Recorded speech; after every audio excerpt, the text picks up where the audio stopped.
চা বা কফির সাথে আমরা তো বিভিন্ন ধরনের স্ন্যাক্সের আইটেম অলরেডি বাড়িতে বানিয়ে থাকি। আজকে কিন্তু একটু অন্য ধরনের রেসিপি আপনাদের সাথে শেয়ার করব। এটা হচ্ছে নারকেলের বড়া। নারকেলগুলো ভালো করে কুচিয়ে নিয়েছি, তারপরে দুটো কাঁচা লঙ্কা দিয়ে বেটে নেব। এরপরে 3 বড় চামচ দিয়ে দিচ্ছি চালের গুঁড়ো, 2 বড় চামচ চিনি, সামান্য একটু নুন দিয়ে ভালো করে প্রথমে নারকেলের পেস্টটা মেখে নিতে হবে। এরপরে 3 থেকে 4 বড় চামচ কর্নফ্লাওয়ার দিয়ে দেব। এটা কিন্তু মায়ের হাতের তৈরি একটা দুর্দান্ত নারকেলের বড়ার রেসিপি।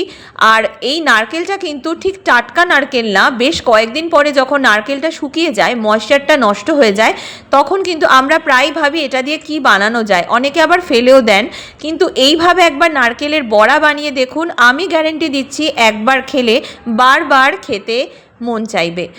কড়াইতে রিফাইন্ড অয়েল দিয়ে দিয়েছি বেশ খানিকটা, তারপরে গোল গোল বড়ার আকারে এটা খুব সাবধানে কিন্তু করতে হবে, আর একটু আপনাকে ম্যানেজ করেই করতে হবে, কারণ এটা কিন্তু একটু পাতলা হয়, তাই চেষ্টা করবেন যে খুব সাবধানে যাতে এটা করা যায়, আর উল্টানোটা খুব সাবধানেই করতে হবে।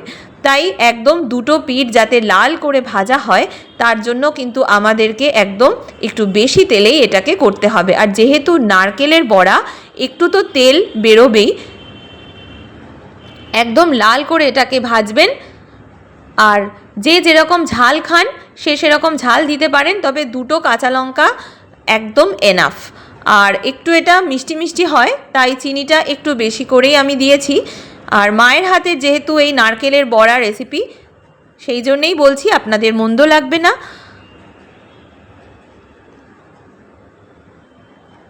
যতক্ষণ না লাল করে ভাজা হবে ততক্ষণ কিন্তু স্লো টু মিডিয়াম ফ্লেমে আমাদেরকে কিন্তু এটা ভেজে নিতে হবে। হাই ফ্লেমে একদম ভাজবেন না, তাহলে বাইরেটা হয়ে গেলেও ভেতরটা কিন্তু কাঁচাই থেকে যায়।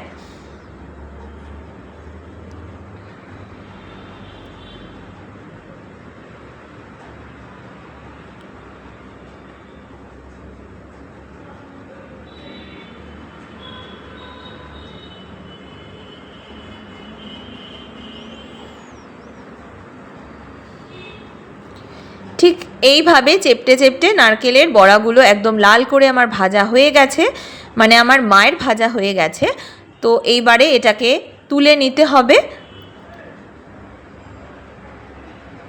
এইভাবে একবার বানান, আর আমাকে কিন্তু জানাতে ভুলবেন না কতটা ক্রিস্পি হয়েছে, খেতে কতটা ভালো হয়েছে, আর সবাই কতটা এনজয় করে খেয়েছে।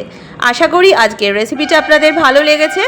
ভালো লাগলে মাম্পি রান্নাবাটি চ্যানেলটা সাবস্ক্রাইব করতে ভুলবেন না।